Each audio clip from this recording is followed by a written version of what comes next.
That's how weak men behave, and no one is weaker and more pathetic than Donald Trump right now as his approval continues to plummet. That, by the way, was in Portland, Oregon, as you have Donald Trump's Gestapo, his ICE agents, just pushing people to the ground and yelling at him and screaming at him and just treating people like absolute trash. We know what you're trying to hide, Donald, the Epstein files. It's an AI image, but those are the Epstein files in Donald Trump's hair. Now, yesterday, Donald Trump and his entire regime were crying forgery after the Epstein estate, pursuant to a subpoena that was forced by the Democrats in the House Oversight Committee, finally produced the Epstein 50th birthday book from 2023. It shows Donald Trump's letter where he talks about enigmas and secrets never age and all of the very creepy stuff. There was also additional birthday cards in there from Epstein's other friends, some that like referenced Donald Trump, and they were trying to do this like in a sadistic, mocking way to an unnamed girl or woman that Donald Trump was paying Epstein the depreciation value for a girl, like real disgusting stuff. There was other stuff in this birthday book to Epstein that was purportedly written by a girl, but it looks like it was written by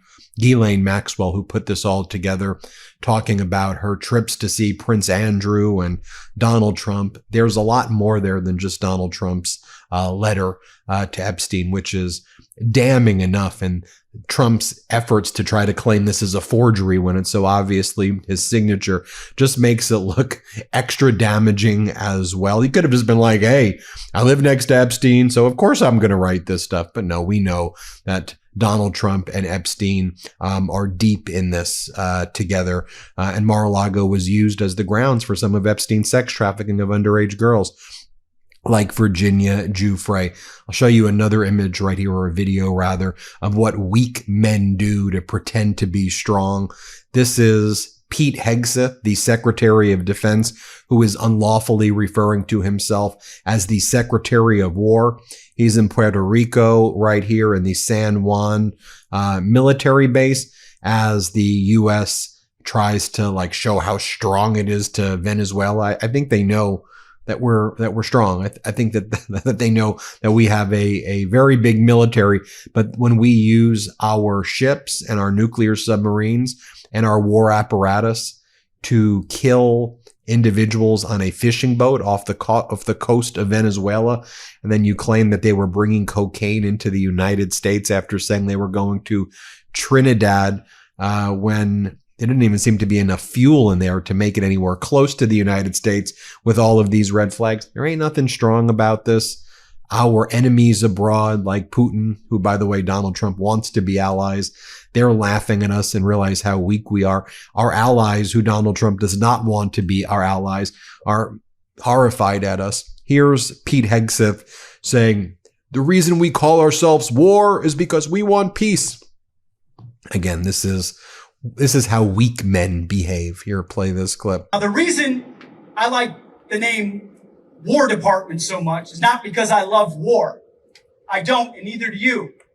It's because I seek and love peace. And speaking about how weak men behave, these are the types of emails that Donald Trump was ranting and raving and sending all last night. Please, I'm starting to worry. I've asked you so many times, Ben, this is getting sad. Please complete my MAGA poll. I'm worried about you. This is your very last chance. And when you click respond to Trump, it asks you for money. Or this email, I'm upgrading you to diamond status. You didn't accept my offer the first time, so I'm personally delivering it a second time. I won't do this again. Not even for you. This is diamond status, Ben. Or this one, nobody deserves this more than you. I gave Rudy Giuliani a Presidential Medal of Freedom. I want to honor you. You're 1% of all Trump patriots. That's why I'm officially awarding you the inaugural Trump Patriot Medal. Claim the medal. You click claim the medal, it asks you for money. The reason I show you those emails, though, is it is a psychological technique that Trump is using for his supporters. This is a cult tactic. It's like love bombing and then also kind of scolding. It's a combination like, why aren't you responding to me? Why aren't you? I love you. I love you. I'm going to give you awards. Why aren't you responding? We've been through so much together. It's psychological mind control kind of techniques there to keep people in your cult kind of coming back for more. Oh, does he like me? Does he like me? And some of his MAGA mush supporters really read that and it's like, oh my God, I want another medal. So, as weird as we think that is, we have to recognize what those psychological tactics are. You have Donald Trump posting this yesterday as well. The Biden auto pen scandal is big. Not as big as the Russia hoax or the rigged 2020 presidential election, but nevertheless one of the biggest ever. So you notice as more comes out about Epstein and Donald Trump's sickening, disgusting past, as Donald Trump tries to cover up this child sex trafficking ring and calls it a hoax, they got to go, oh, auto pen, Russia. I mean, Russia, what? You invited Putin to Alaska a few weeks ago, and then in the Oval Office, you show off people a photo that you took with Putin, and like you're like lovers or something, and then you brag about wanting him to be here to watch the FIFA World Cup. Like Russia's right now. You are lifting sanctions against Russia. You're not imposing sanctions against Russia. You speak glowingly of Putin while speaking horribly about Zelensky of Ukraine. So Russia, what? Like what you're doing now is far worse than anything I'd find in a dossier. I'm seeing it with my eyes. I don't need to look at a dossier. I'm seeing what you're doing now. It's heinous, despicable, treasonous, and traitorous is what it is. You have President Zelensky making posts like this. Today, I held a staff meeting focused primarily on technological issues. The Russians are once again concentrating their strikes on energy facilities. Of course, we have responses to this and will continue to respond, but the main priority is the stability of the system.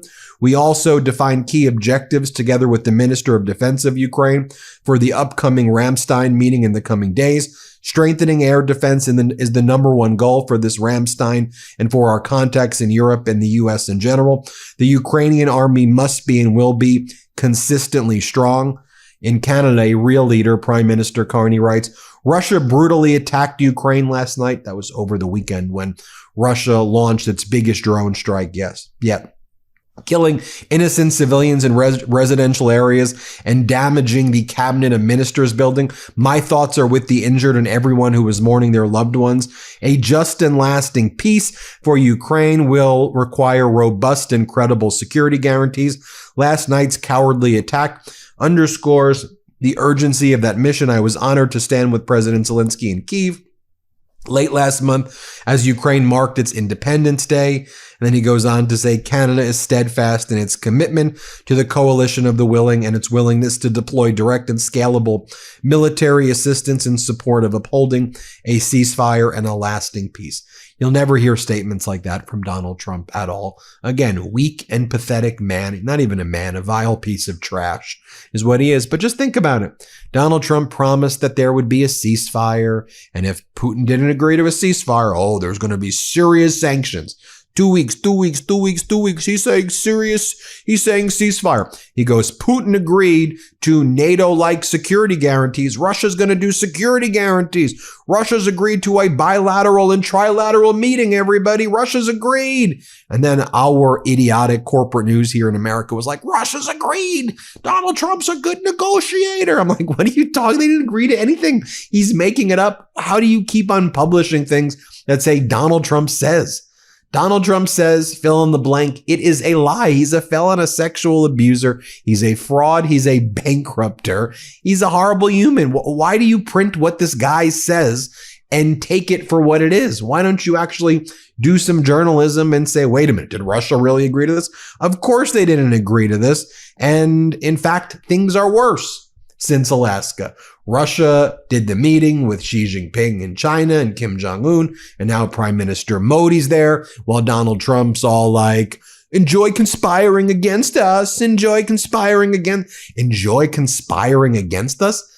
How freaking pathetic do you look right now? How pathetic do you look? I'll give another data point here. How Donald Trump treated the South Koreans at the Hyundai plant, especially as we learn more that Hyundai invested lots of money in the United States, something that we should all want. I don't care who's the president. That's great. Hyundai's investing in the United States. Someone called ICE on 3 or 4 Latinos in the plant. So ICE shows up to get the 3 or 4 Latinos, but then they end up arresting all of the South Koreans who are lawfully at the factory. They didn't even come with a translator to speak to the South Koreans.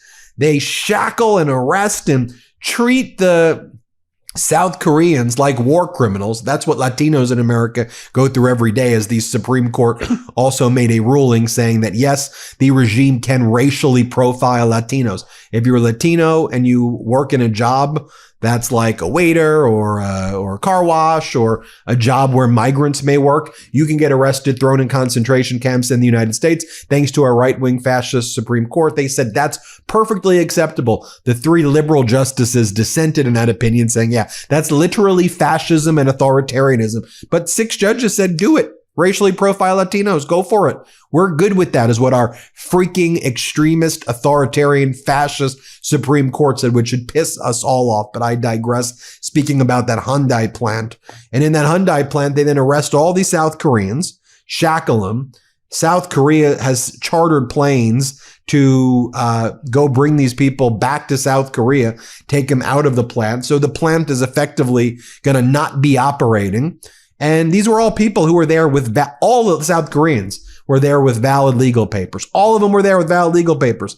And this is how they are treated. Let's check in with our farmers in Arkansas, see how they're doing. Here, play this clip. Now, I've never been as worried as I am now about whether or not my kids and grandkids will be able to carry on. He said, I love you, Mr. Trump. I need to see the fruit of your love. 5 of my customers have committed.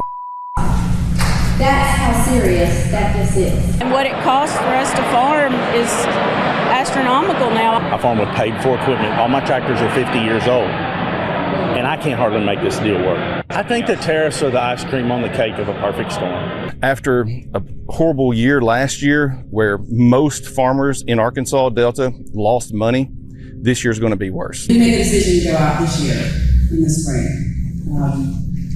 So my son will not be the 7th generation on our farm. We're going to lose 25 or 30% of the farmers in this country if they don't do something. It has to be done, and it's not just here. It's everywhere. Interesting. Well, there we have it, folks. We'll keep you updated with more. Hit subscribe. Let's get to 6 million, and thank you for watching. Thanks for watching. Be sure to add the MeidasTouch podcast on Apple Podcasts, Spotify, or wherever you get your podcasts for new updates every single day.